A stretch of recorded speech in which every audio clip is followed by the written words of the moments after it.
சற்று முன் கிடைக்கப்பெற்ற மிக மிக முக்கியமான செய்தி ஒன்று வெளியாகியிருக்கு. சட்டசபையில் வெடித்த பிரச்சனை, போலீஸ் குவிப்பு. சட்டசபை தேர்தலில் 108 இடங்கள் பெற்று கூட்டணி கட்சிகளின் ஆதரவோட விஜய் தற்போது முதலமைச்சராக அமர்ந்திருக்கிறார். தொடர்ந்து விஜய் முதலமைச்சர் ஆன உடனே அவர் போட்ட முதல் 3 கையெழுத்துகள் பெரும் பரபரப்பை ஏற்படுத்தியது.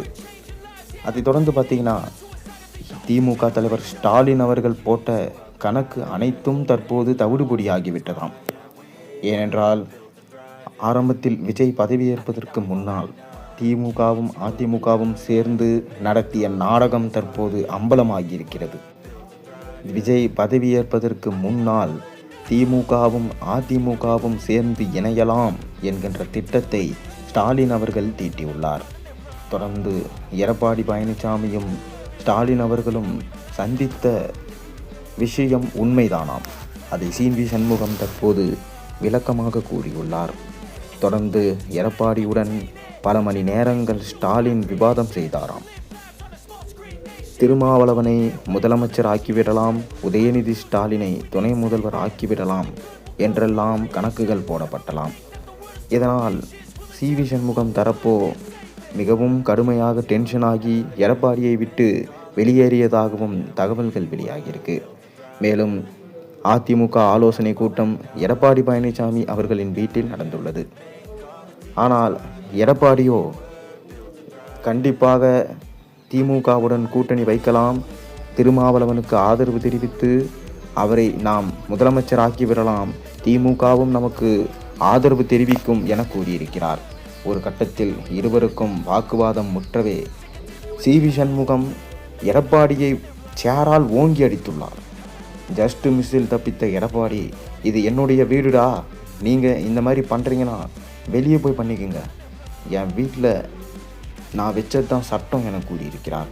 சி.வி. சண்முகம் தரப்பு உடனே எடப்பாடி வீட்டிலிருந்து வெளியேறியதாகவும் சி.வி. சண்முகத்துடன் இருந்து 38 எம்எல்ஏக்களும் உடன் வெளியேறினார்கள் என்கின்ற தகவல் தற்போது வெளியாகியிருக்கு.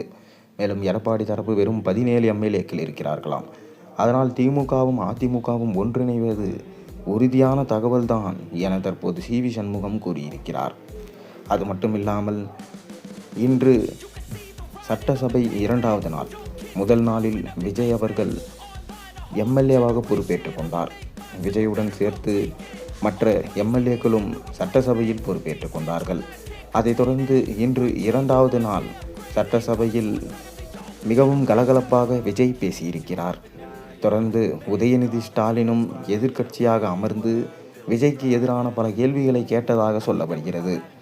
விஜய் முதலில் சபாநாயகர் எதனால் இங்கு இருக்கிறார், மேலும் சபாநாயகரை எதற்காக எதிர்க்கட்சி தலைவர் அழைத்து வர வேண்டும், அதற்கான ஒரு குட்டி கதையை சொல்லி சபாநாயகரையே சிரிக்க வைத்து விட்டார் விஜய். மேலும் விஜய் அவர்கள் நேற்று முன்னாள் முதலமைச்சர் ஸ்டாலின், வைகோ மற்றும் சீமான் வீட்டிற்கு சென்றிருந்தார். அவர்களை சந்தித்து மரியாதை நிமித்தமாக ஆசி பெற்றார். தொடர்ந்து அண்ணாவை போன்று விஜய் அவர்கள் செயல்படுகிறார் என தற்போது அனைவராலும் பாராட்டப்படுகிறது. இதுவரை எந்த முதலமைச்சரும் இது மாதிரி ஒரு செயலை செய்தது கிடையாது. அதைத் தொடர்ந்து தற்போது விஜய் போட்டிருக்கும் இன்னொரு கையெழுத்து, அதாவது டாஸ்மாக் கடைகளை மூடல், இது செந்தில் பாலாஜிக்கு பெரும் ஆபத்தை ஏற்படுத்தியுள்ளது. தொடர்ந்து செந்தில் பாலாஜி பல ஊழல் வழக்குகளில் சிக்கியுள்ளார். மேலும் விஜயையே கரூர் வழக்கில் சிக்க வைத்தார். ஆனால் விஜய் அதில் நிரபராதி என நிரூபிக்கப்பட்டார். தொடர்ந்து செந்தில் பாலாஜி டாஸ்மாக் ஊழலில் ஈடுபட்டது அம்பலமாகி உள்ளதால் தொடர்ந்து இதுபோன்று அனைத்து கடைகளையும் மூடினால் செந்தில் பாலாஜிக்கு ஆபத்து என தற்போது செய்திகள் பரவலாக பேசப்பட்டு வருகிறது. மேலும் உதயநிதி ஸ்டாலின் அவர்கள் இன்று சட்டசபையில் விஜயை எதிர்த்து பல கேள்விகளை எழுப்பியுள்ளார். ஆனால் விஜயோ அதற்கு ஆதாரங்களுடன் பதிலை அளித்ததாக தகவல்கள் வெளியாகியிருக்கு. மேலும் தற்போது செய்தியாளர்கள் சந்திப்பில் சி.வி. சண்முகம் அவர்கள் எடப்பாடி பழனிசாமி திமுகவுடன் கூட்டணி வைப்பதாக சொன்னது உண்மைதான், அது மட்டுமில்லாமல் திருமாவளவனை தான் முதலமைச்சர் ஆக்க வேண்டும் என அவர் நிர்பந்தித்தார். உண்மையிலே எடப்பாடி தான் ஓபிஎஸ், சசிகலா, தினகரன் போன்றோர் அதிமுகவை விட்டு வெளியேறுவதற்கு காரணமாக இருந்தவர். அதிமுக உடைவதற்கே அவர்தான் காரணம். ஆனால் தற்போது அதிமுக உடையவில்லை என கூறிக்கொண்டு வருகிறார். ஆனால் அவர் பொதுச் செயலாளர் பதவியிலிருந்து விலக வேண்டும் என கரகோஷங்கள் தற்போது எழுப்ப ஆரம்பிச்சிட்டாங்க. தொடர்ந்து விஜய் இன்று எடுத்திருக்கும் அதிரடி முடிவு என்பது பெரும் அரசியலில் தாக்கத்தை ஏற்படுத்தியுள்ளது. இன்று எடப்பாடி பழனிசாமியின் வீட்டிற்கு சென்று சந்திப்பார் என சொல்லப்படுகிறது.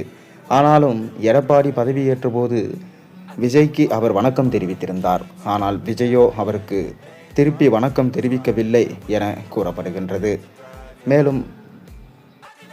மேலும் இன்று நடைபெறும் நம்பிக்கை வாக்கெடுப்பு என்பது மிக பெரும் அரசியல் சோதனையாக விஜய்க்கு பார்க்கப்பட்டது. ஆட்சி அமைக்க தேவையான பெரும்பான்மையை அவர் சட்டசபையில் நிரூபிக்க வேண்டிய கட்டாயம் ஏற்பட்டது. தற்போதைக்கு விஜய்க்கு பெரும்பான்மை பலம் இருக்கும் நிலையில திடீர் ட்விஸ்ட் நடந்தா அவருக்கு சிக்கல் தான் ஏற்படும் என சொல்லப்பட்டது.